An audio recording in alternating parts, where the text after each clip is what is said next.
안녕하세요. 이제 기출문제 벌써 30회째 연습을 하고 있네요.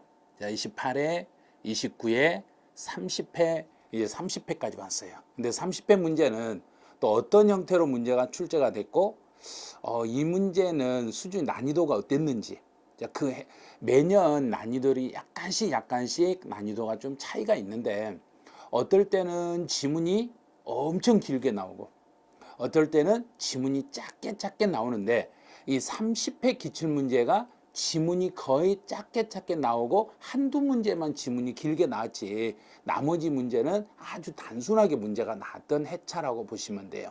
그래서 28회는 조금 어려웠어요. 29회는 약간 쉬웠고 30회 시험은 29회하고 거의 비슷하지 않을까 요 정도 아마 수준일 거예요. 그래서 29회에서 점수가 잘 나왔던 분들은 30회 이 기출문제를 풀어보셔도 점수는 어느 정도 수준 이상이 나올 거예요. 그래서 여기서는 아마 30회 기출문제 중에서 전혀 생각지도 못한 지문이 한두 개 보일 거예요. 그래서 우리가 생각하지 못했던 것은 상식적으로 문제를 풀어야 되는데 문제 한 두 개에서 세 개 정도는 약간 어렵게 문제를 꽈놓은 게 있으니까 그런 것만 좀 주의해서 해설 잘 들어주시기 바라네요. 그럼 문제 한번 직접 풀어보시면 아직 문제 안 푸신 분들은 문제 풀고 해설을 들으셔야 돼요.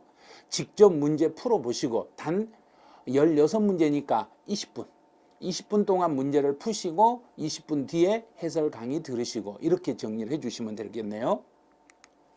자, 그러면 25번부터 가보죠. 갑자기 세법 1번이 아니라 25번. 원래 시험이 세법은 공시가 앞에 나오고 세법이 뒤에 나오다 보니까 세법은 25번부터 40번까지가 세법 문제예요. 그래서 25번으로 이렇게 번호가 배정이 돼 있으니까 그거 당황하지 마세요. 자, 25번 가보죠. 부동산의 보유 단계에서 부담할 수 있는 세목은 모두 몇 개인가? 그럼 보유 단계가 나오면 제일 먼저요. 이렇게 생각하세요. 취득 단계부터 시작해서 취득 단계, 보유 단계, 양도 단계 이 3단계를 비교를 같이 하세요. 3단계를. 농어촌 특별세는 언제나 농어촌 특별세가 나오면 어떤 단계든지 다 부과한다 이렇게 생각하시고 농어촌은 무조건 취득, 보유, 양도 모두 다 부과된다.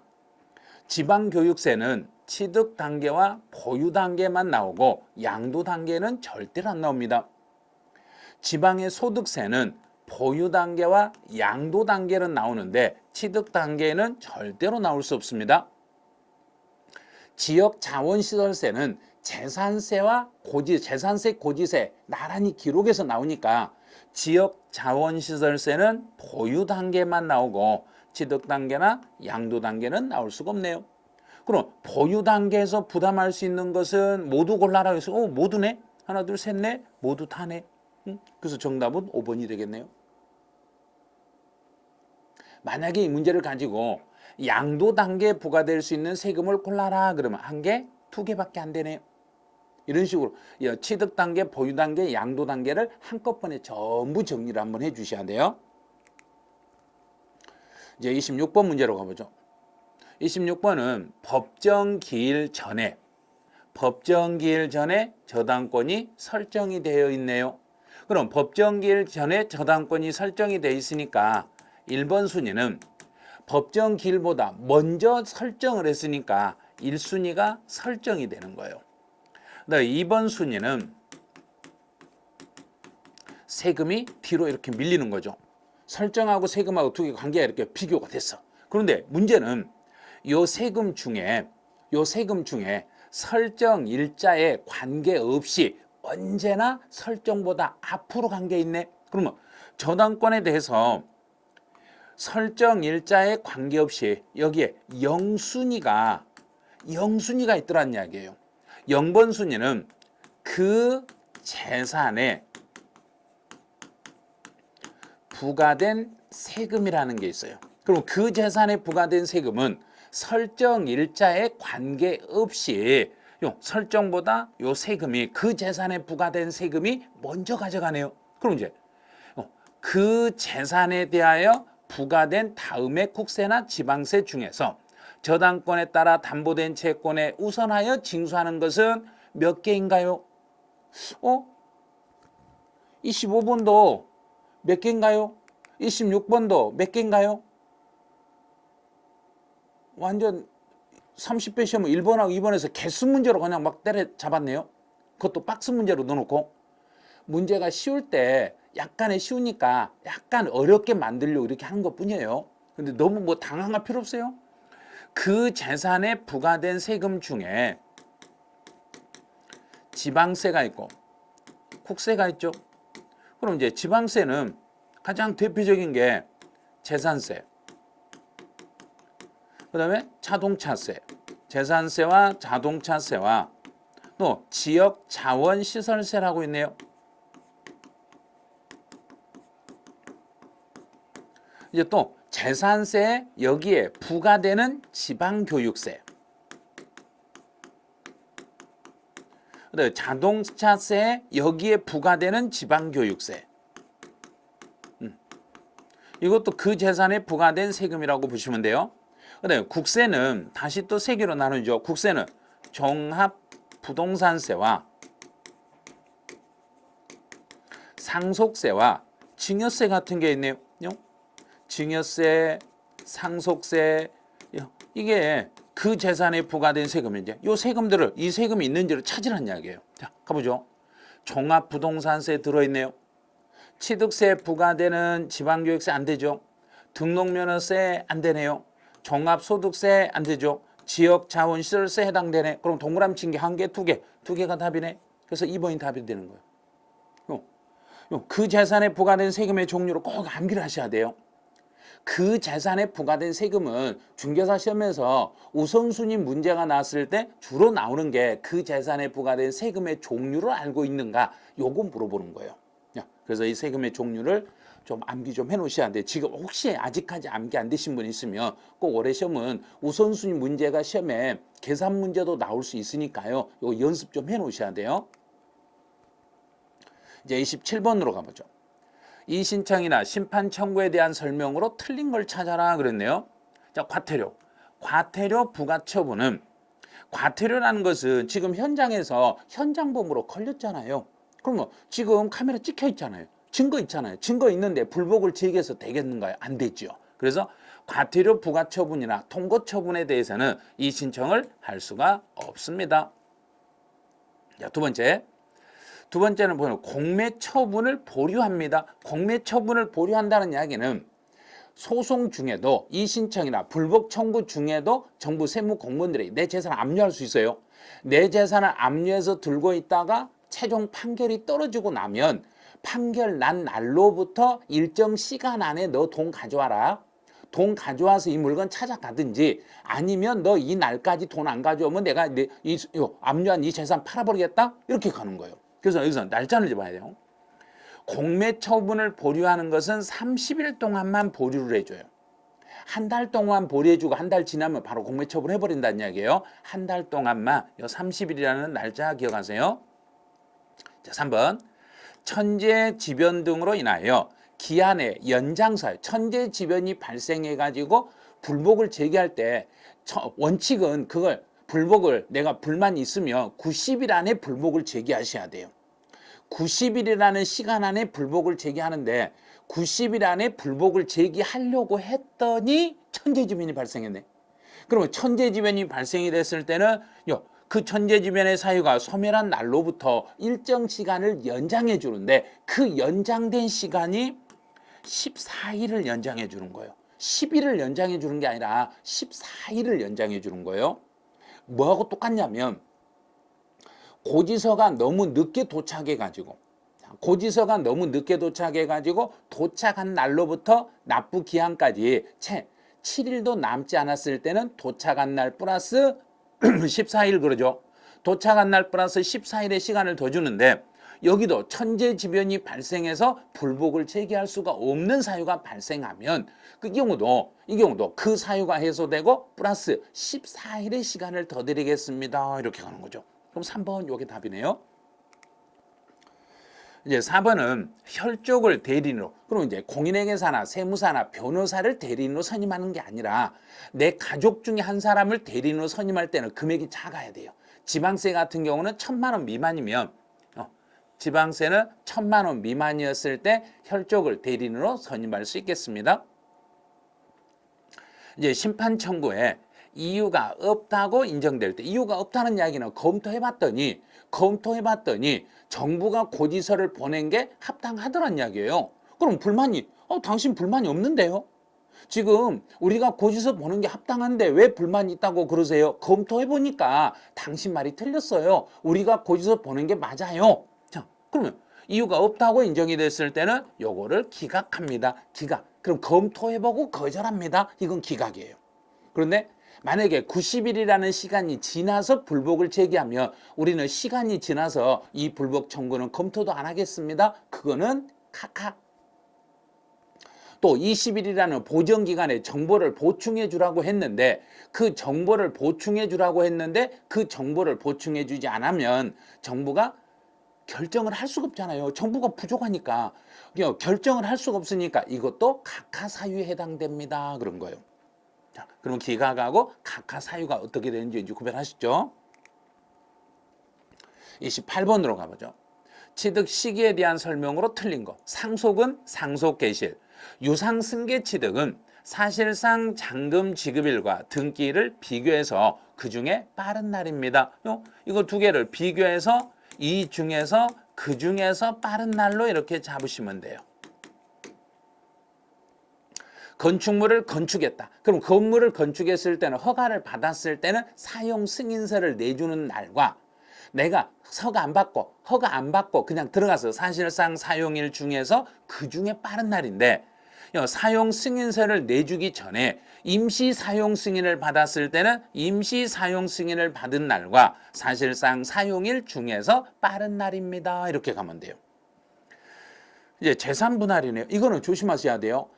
양도소득세 재산 분할은 양도 자체가 아니에요. 그래서 양도소득세에서는 재산 분할하면은 당초 취득일로 잡으셔야 돼요.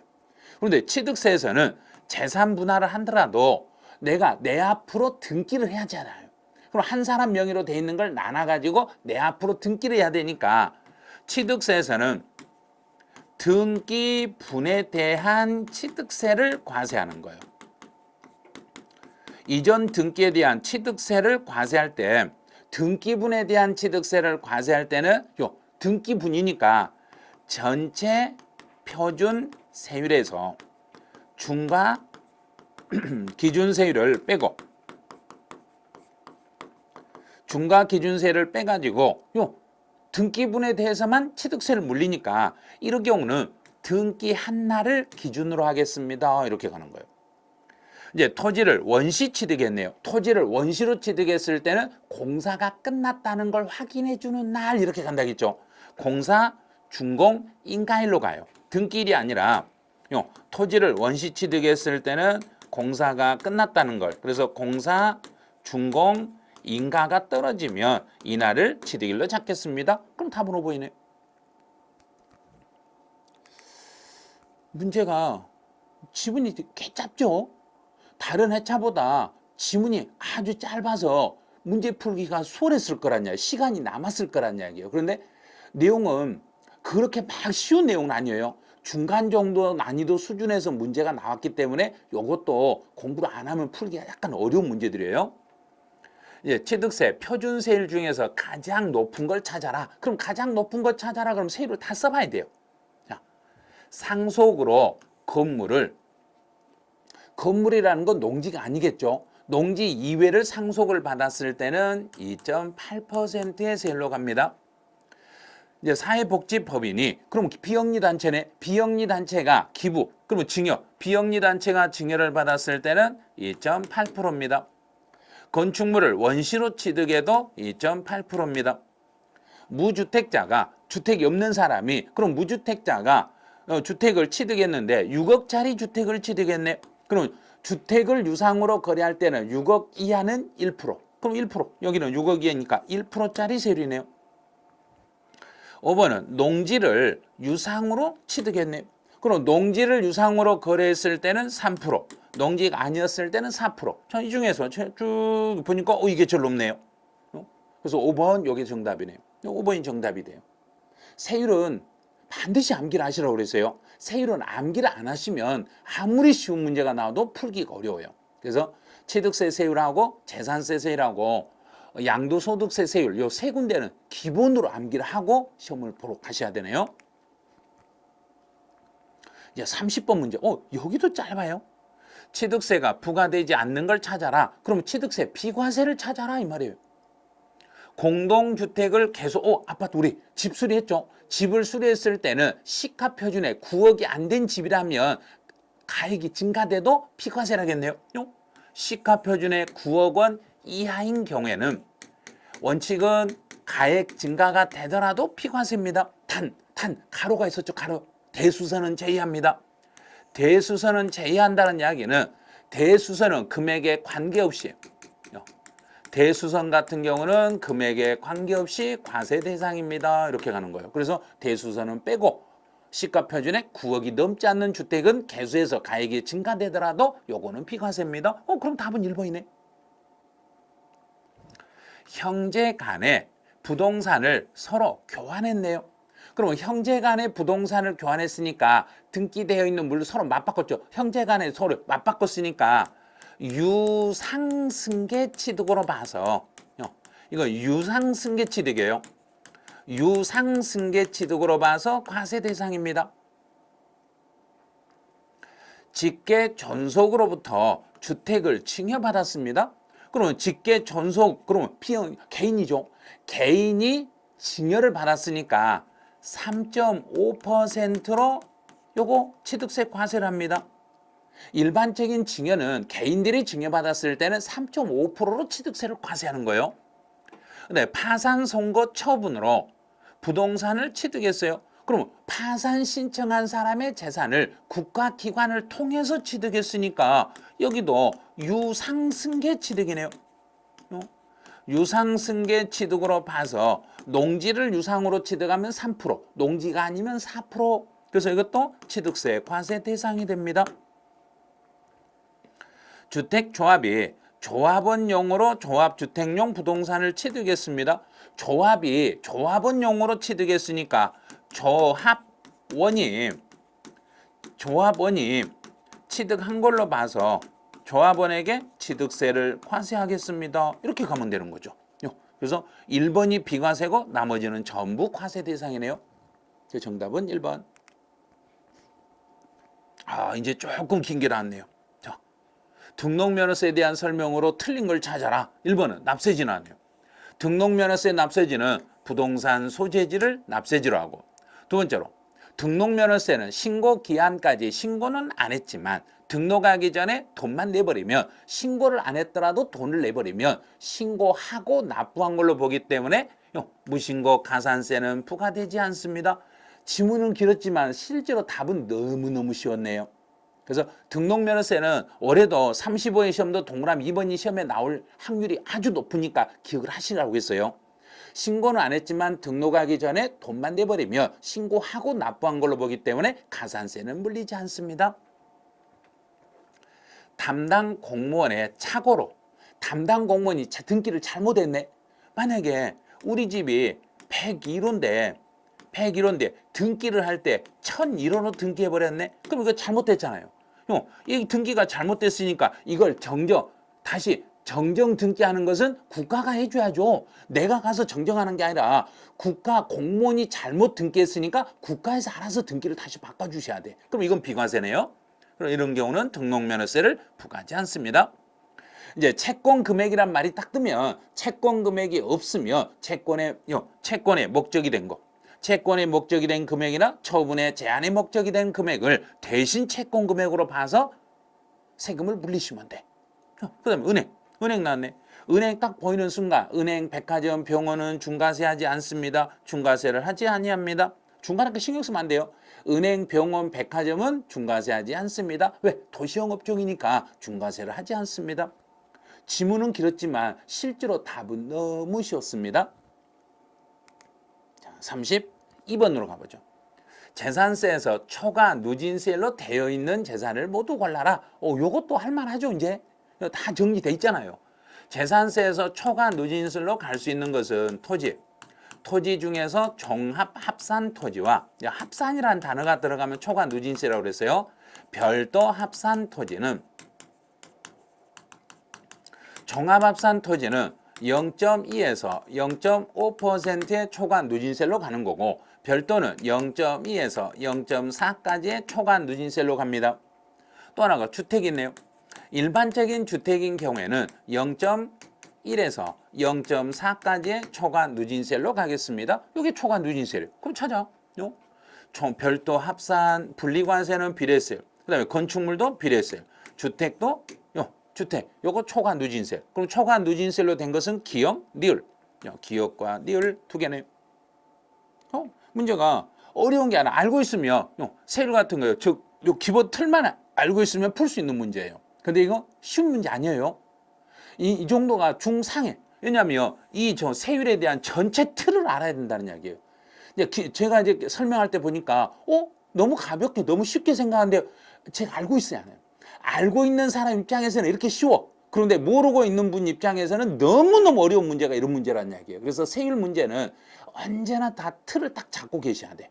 세율 문제는 어디에서 어떻게 세율 문제가 나올지 모르니까 취득세, 재산세, 양도소득세 요 세 군데 세율은 기본으로 정리를 해 주실 것. 33번 재산세에 대한 설명으로 옳은 걸 찾아라 그랬어요. 자, 건물에 대한 재산세는 우리 건물, 토지하고 건물 구분했죠. 토지는 9월달, 건물은 7월달. 틀렸네요. 건물 그랬으니까 7월 16일에서 7월 31일입니다. 자, 두 번째. 공부상의 현황과 사실상 현황이 서로 달라버리면 공부상과 사실이 달랐을 때는 원칙은 사실상 현황에 따라서 재산세를 부과하는데 단 예외적으로 공부상과 사실이 달랐더라도 공부상으로 물리는 거 두 가지 있었죠. 허가를 받아야 되는데 허가를 받지 않고 공부상과 달리 이용하고 있는 것을 사실에 따라서 세금을 부과해 봤더니 오히려 공부상보다 세금이 더 낮아져 버리면 그때는 공부상에 따라서 세금을 물립니다. 두 번째는 과세 기준일 현재 사용이 일시적으로 공부상과 달리 사용하고 있는 부분은 정부가 그걸 확인할 길이 없으니까 어쩔 수 없이 이런 경우도 공부상에 따라서 물립니다. 그 예외 규정 있는 거 그 둘 중에 하나가 시험 문제 출제확률이 높으니까 그거 기억하시라 했던 거 생각나죠? 자, 3번. 주택에 대한 재산세는 납세 의무자별로 틀렸네요. 주택에 대한 재산세는 주택별로. 언제나 주택은 재산세는 주택별로 관할 구역에 있는 주택의 과세 표준을 모두 합산하는 게 아니라 주택별로 하니까 합산하면 안 돼요. 만약에 내가 서울, 예를 들어 제가 이제 양천구에 살고 있으니까 양천구에 집을 두 개를 가지고 있다. 그럼 두 개를 가지고 있다 해서 이 두 개 주택의 가격을 합쳐가지고 세율을 적용한 게 아니라 따로 세율을 적용하겠습니다. 각각에 대해서 세율을 적용을 하겠습니다. 그래요. 이제 4번 같은 경우는 4번은 좀 물납이 나왔네요. 물납이 나오면 두 개를 봐야죠. 1,000만 원 초과를 먼저 찾으세요. 자, 1,000만 원 초과 나왔네요. 1,000만 원을 초과하고 그 다음에 두 번째 찾아야 될 게 관할에 있는 부동산에 대해서만 물납을 허가할 수 있습니다. 1,000만 원 초과 관할 내의 부동산에 대해서만 물납을 신청할 수 있습니다.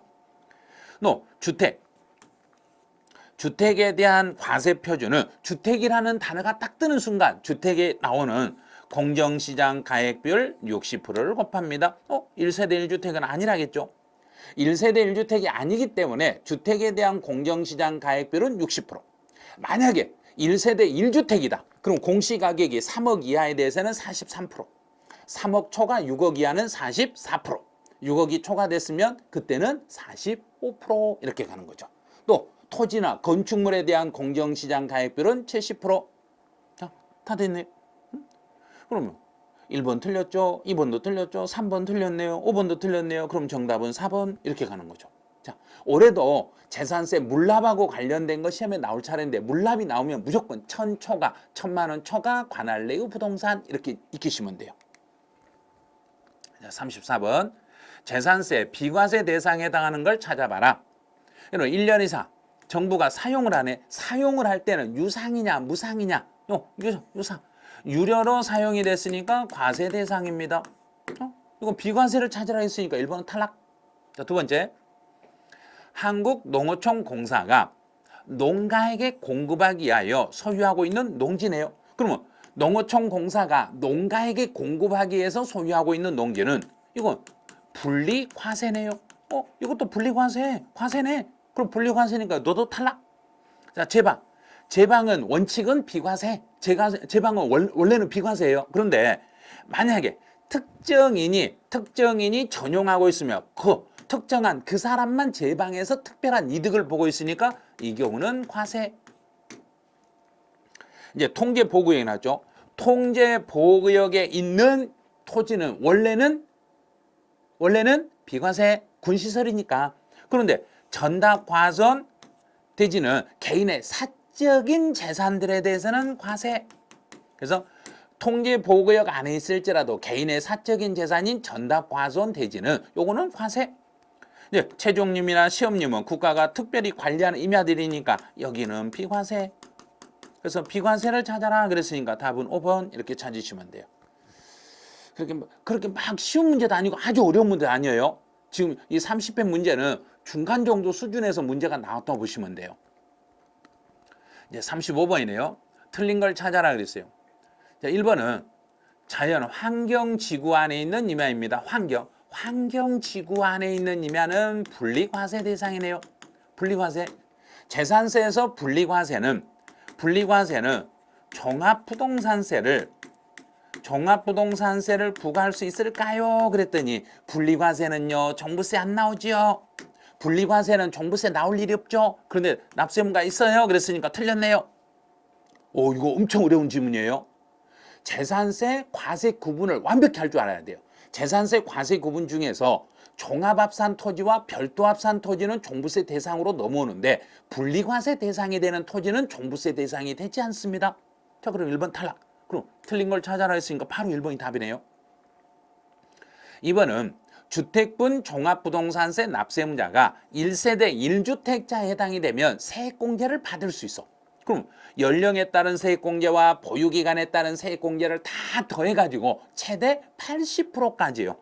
80%까지 중복 적용을 받을 수 있습니다. 맞아. 근데 요거 조심하셔야 돼. 1세대 1주택자에 대해서만 세액공제를 받을 수 있습니다. 이제 법률에서 특별히 정하는 주택들은 법률로 이제 원래 주택은 종부세 대상이 되는데 단 예외적으로 법에서 특별히 다른 법에서 있죠. 문화재보호법이라는 이런 법률에서 특별히 정하는 주택들은 주택의 범위에 포함되지 않는 것으로 본다. 이 말은 종합부동산세를 부과하지 않습니다. 이렇게 되는 거예요. 그래서 법률로 특별히 정하는 주택들은 종부세를 계산할 때 주택세에서 빼드리겠습니다. 이런 식으로. 이제 분할 납부네요. 종합부동산세 400만 원이네. 그럼 400이니까 250만 원을 초과하면 250을 초과하고 6개월 이내에 종합부동산세는 분할할 수 있는데 250이니까 중간이 500이네. 그럼 500이 안 넘었죠. 안 넘었으니까 250 초과액을 분할하면 돼. 그럼 여기서 250은 지금 내니까 나머지 150만 원만 6개월 안에요. 150까지만 최대 150까지만 6개월 안에 분할할 수 있겠습니다. 5번 종합부동산세를 계산할 때 여러 사람이 집 한 채를 공동으로 가지고 있어요. 종합부동산세는 집 한 채를 여러 사람이 공동으로 가지고 있으며 공동소유자 각자가 각각 그 주택을 소유한 걸로 보겠습니다. 부부가 집 한 채를 공동으로 가지고 있어도 나도 하나 배우자도 하나 그래서 1세대 2주택으로 가는 거예요. 원칙은 2주택이에요. 그런데 나와 배우자인 경우는 한 사람이 집 한 채를 공동으로 가지고 있을 때 9월 달에 신청해 가지고 두 사람 중에 한 사람 명의로 바꿀 수는 있어. 왜? 나 부부 말고 다른 가족들이 집이 없을 때. 만약에 나하고 배우자만 오로지 공동 명의로 집 한 채를 가지고 있고 다른 가족들은 집이 없는 상태에서 1세대 1주택자로 부부 중에 한 사람 명의로 주택을 하고 싶다. 그러면 9월 달에 신청하시면 돼요. 9월 16일에서 9월 30일 사이에 신청을 하시면 그 중에 부부 중에 한 사람 명의로 봐서 1세대 1주택으로 봐서 세액공제 받을 수 있도록 혜택을 드리는 그런 규정도 있네요. 자, 지금 문제가 35번이죠. 그럼 이거는 이제 36번 문제, 6번이라고 써놨네요. 36번 문제네요. 거주자 갑은 국내 다음 X 토지를 1억 원에 매수하여 배우자 을에게 증여했다. 그럼 이제 이렇게 봐야죠. 토지를 1억에 취득해가지고 을에게 증여를 했네. 근데 여기가 이제 취득한 사람이 갑이고 여기가 을이다 봐요.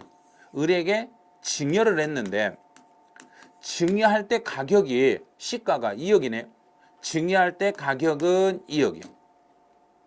그런데 이 사람이 갑이 을에게 2억짜리를 증여를 하면서 채무를 부담시켰네. 채무 얼마인가 봤더니 5천만 원에 대한 채무를 부담시켰네요.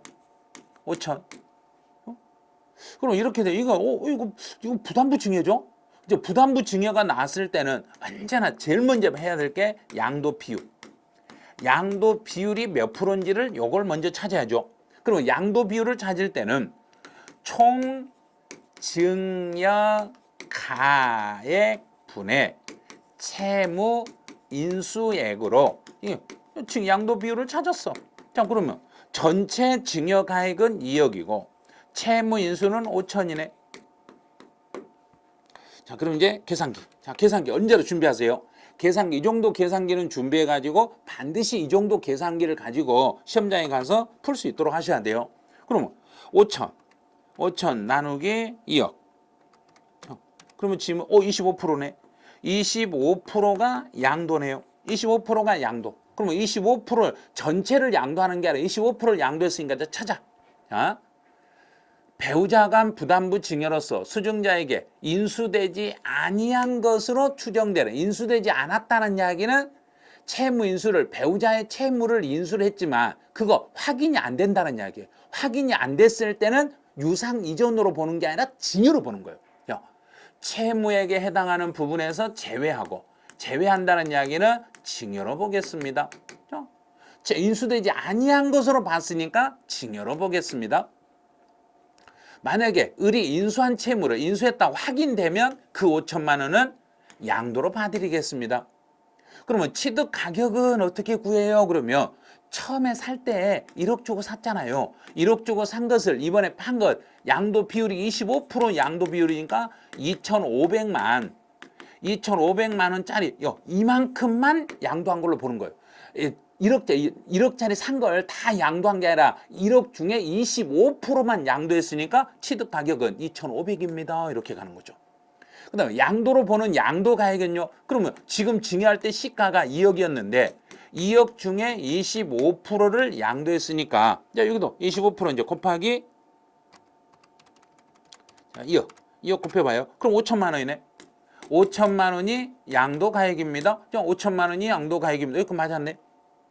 자, 5번은 갑이 X토지와 2억과 X토지와 증여가액 2억인 Y 자산을 함께 부담부 증여했네요. 그럼 함께 했다는 이야기는 여기서 증여할 때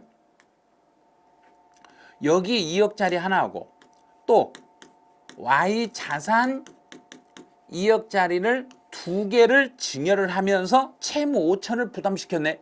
그러면 하나는 X 자산이고 하나는 Y 자산이니까 X의 2억, Y의 2억짜리를 증여하며 총 4억을 증여하면서 5천을 나에게 떠넘겼으니까 이 5천은 비율대로 2억, 2억이니까 여기 두 개 나눠보니까 이게 50%죠. 여기도 50%죠. 그러면 이 5천은 X 자산에서 이 50%, 2,500이 양도로 보고 Y 자산에서 50%니까 Y 자산에서 50%인 2,500이 Y의 양도로 보는 거예요. 그런데 지문에서는 모두 X에 대한 양도로 본다 그랬으니까 틀렸어요. X에 대한 X 토지에 그 채무 인수 중에 50%가 양도로 보고 Y 자산에 Y 자산의 50%가 또 둘 다 2억씩이니까 50%가 Y 자산의 양도로 봐야지 모두를 다 더해서 모두 통틀어서 X 자산에 대한 양도로 보는 건 아닙니다. 그럼 답은 5번이네. 이거 상당히 어려웠네. 문제가 난이도가 쉽게 낸 줄 알았더니 상당히 어려운 문제를 또 내놨네요. 5번 이게 답이에요. 37번 기준시가의 산정에 대한 설명으로 틀린 걸 찾아라. 이것도 헷갈린 문제를 내놨네요. 토지에 대해서는 개별 공시지가를 기준시가라고 하는데 만약에 개발사업 등으로 지가가 급등하거나 급등할 우려가 있으면 그때는 국세청장이 지정한 지역에 있는 토지의 기준시가는 배율 방법에 따라 평가한 가액으로 합니다. 이제 지가가 급등을 하면 개별 공시지가에다 일정한 배율을 업을 시켜가지고 더 높은 금액으로 기준시가를 정할 수 있어요. 이게 규정이에요. 자, 두 번째, 상업용 건물에 대한 새로운 기준시가가 고시되기 전에, 그럼 새로운 게 고시되기 전에는 직전 연도에 적용했던 거 갖다 쓰시면 돼요. 직전의 기준시가로 그대로 갖다 쓰시면 됩니다. 이제 3번은 이건 좀 특이한 내용이에요. 저당권 실행에 의하여 토지가 경매되는 경우에 그 경매 가액이 경락받은 가액이 개별 공시지가보다 낮았다. 그럼 개별 공시지가보다 경락가가 낮아버리면 경락가가 사실이잖아요. 사실 금액이니까 개별 공시지가에서 그 차액을 차감하여 양도 당시 기준시가를 계산합니다. 그 말은 그 차액을 예를 들어서 개별 공시지가가 1억인데 경락을 9천의 경락을 받았다. 그러면 차액이 1,000이죠. 그럼 여기서 1,000을 빼니까 그러면 9천이 요게 기준시가입니다. 그럼 경락가를 기준시가로 할 수도 있습니다. 이 말이에요. 그래서 개별 공시지가보다 더 낮은 가격으로 경락을 받았을 때는 기준시가를 그 낮은 금액 경락가액을 그걸 기준시가로도 할 수 있습니다. 이렇게 해석하시면 돼요. 부동산을 취득할 수 있는 권리의 기준시가는 양들 오늘까지 납입한 금액에다가 여기다가 프리미엄 상당액을 합한 금액을 기준시가를 P 일명 P를 합한 금액을 기준시가라. 그러면 4번 틀렸네. 부동산을 취득할 때 분양권 같은 경우는 오늘까지 납입한 금액 플러스 P를 더한 것을 요걸 기준시가라고 하겠습니다.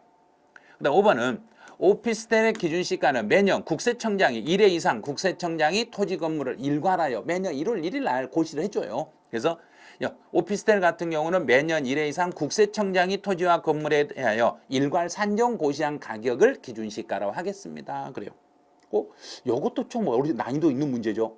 근데 문제가 하의 문제를 내는 게 아니라 중상 정도 문제를 계속 문제가 내고 있어요. 그래서 앞에는 난이도가 쉬워서 풀만 했는데 뒤에 넘어오니까 상당히 까탈스럽게 내놨네요. 자, 38번. 양도소득세 세율. 세율로 틀린 걸 찾아라. 보유기간이 1년 이상 2년 미만인 등기된 건물입니다. 건물은 1년에서 2년 사이면 40%.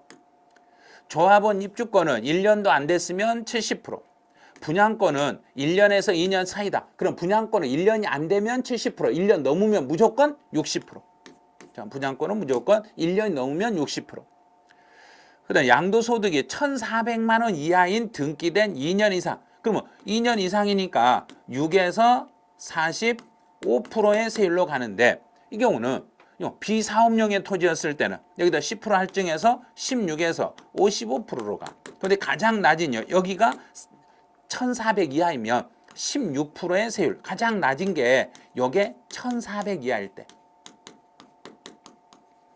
1,400만 원 이하일 때가 가장 낮은 세율이 적용이 됩니다. 미등기 상태에서는 70%. 자, 그럼 정답은 3번. 봐요. 세율 문제는 암기 안 하면 못 풀고 암기하면 너무너무 쉬운 문제들이죠. 그래서 정답은 4번, 여기 3번이었네요. 자, 39번. X 토지에 대한 이거는 국외자산이네. 국외자산에 대해서는 우리나라에 양도일가 5년 이상 우리나라의 주소나 거소를 둔 자에 한하여 납세물을 지는 거고 환차익은 양도소득의 범위에서 제외합니다. 또 양도가액은 양도 당시에 실질 거래가액으로 실거래가로 하는 것이 원칙입니다. 실거래가로 확인하는 게 원칙이고 만약에 실거래가 확인이 곤란하면 그 당시의 현황을 반영한 시가로 갑니다. 또 장기보유 특별공제는 국외자산은 공제할 수가 없습니다. 이건 쉽네. 또 5번에 기본공제는 국외자산을 양도했을 때도 250만 원 공제를 받을 수 있습니다. 그럼 정답은 4번이네요. 이 문제는 좀 쉽네요. 자, 40번. 농지에 대한 설명으로 틀린 거. 이거 못 보던 지문이네요. 여기서 농지라는 것은 논이나 밭이나 과수원으로서 지적공부상 지목과 관계없이 실제로 경작에 사용되는 토지라고 농지 경영에 직접 필요한 이런 것들 다 이거 포함한다 그랬네요. 농지법에 나와 있는 농지 개념을 내놨네. 저 두 번째, 주거지역 쭉 보니까 주거지역이나 상업지역 경작의 필요에 의해서 교환함으로써 교환 나네. 농지를 교환했을 때는 어떻게 하면 비과세해요? 그러면 쌍방토지가액의 차액이 큰 편에 4분의 1 이하이고 경작상 필요를 위했을 때는 반드시 그 농지 소재지에서 3년 이상 농사짓고 살아야만 비과세를 받을 수 있습니다. 농지하고 관련된 내용을 완전히 농지 개념, 비과세 다 묶어버렸네요. 자, 세 번째. 이제 이것도 공법에 나와 있는 내용이네요. 이제 30km 이내의 지역에서 살면서 직접 본인이 자기 노동력으로 농사를 지어야만 경작으로 봐드리겠습니다. 이거 공법 내용이에요. 그 다음에 4번 같은 경우는 개발 제한구역에 있는 농지는 개발 제한구역에 있는 농지다. 개발 제한구역에 있는 농지는 비사업용 토지가 아니에요. 그냥 사업용 토지로 보는 거예요. 개발 제한구역에 있는 토지는 그냥 사업용, 일반 토지로 보는 거지 비사업용이 토지에 해당되는 거 아니에요. 그럼 답은 4번이에요. 상당히 까다로운 거예요, 이거. 그다음 비사업용 토지 해당지 여부를 판단함에 있어서 판정은 무조건 판정이 나오면 사실상 현황에 따라 판단한다 이렇게 생각하세요. 공부상보다는 세법은 사실 판단이 원칙이기 때문에 사실상 현황에 따라서 판단하시고 사실 판단이 곤란하면 예외적으로 공부상으로 판단해 주시면 돼요. 문제가 30회 문제는 하의 문제는 거의 없네요.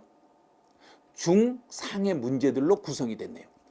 문제 지문은 짧게 냈지만 실제로는 정확히 알고 있는 분이 문제를 풀 수 있는 거고 정확히 모르면 문제를 풀 수 없을 정도로 문제를 만들어 놓은 거예요. 그래서 그 난이도 조절을 하면서 어려운 문제를 3문제 정도를 출제하고 그리고 나머지는 중간 정도 수준의 문제로 해서 기존에 하의 문제가 있던 하의 문제를 없애버리고 중상의 문제로 내다 보니까 30회 기출문제는 공부를 하신 분들은 쉽게 다가오고 공부가 조금 덜 됐다 하신 분들은 야 이거 고개를 갸우뚱 하면서 문제를 풀고 아마 그랬을 것 같아요. 이제 한번 접해보니까 28회, 29회, 30회 기출문제를 이렇게 접해보니까 매년 해차별로 조금씩 난이도가 다르구나 하고 느껴지실 거예요. 그래서 30회까지 이제 문제 풀어보시고 31회, 32회, 33회, 34회 이제 4번을 더 풀어보시면 기출문제가 매년 어떤 식으로 변하는지 아마 확실히 감을 잡으실 거예요. 이제 감을 잡았으면 세번만 잘하면 안 돼요. 일단 점수는 2차에서 평균 60점을 넘겨야 되니까 과락은 안 나와야죠. 그래서 공법도 과락은 면해야 되고 세법은 과락을 면하는 게 아니라 조금 더 점수를 많이 맞춰야 되고 부족한 점수에다 보태주시고 이렇게 할 정도로 공부를 좀 해놓으신 게 좋을 거예요. 그래서 이제 30회 기출문제에서는 여기서 마치는데 한번 풀어보신 분들이 나는 30회 기출문제를 풀었더니 어떤 느낌이었어 하고 느낌을 밴드에다 한 번씩 글을 달아보세요. 밴드에다가 30회 문제 푼 후기를 한 번씩 글을 남겨보세요. 그럼 제 생각하고 문제 풀었던 분들 생각이 어느 정도 어떻게 일치하는지 한번 검토해 볼 테니까 그 글 하나씩만 남겨주시기 바라네요. 자, 30회에서는 여기서 마치죠. 네, 수고하셨습니다.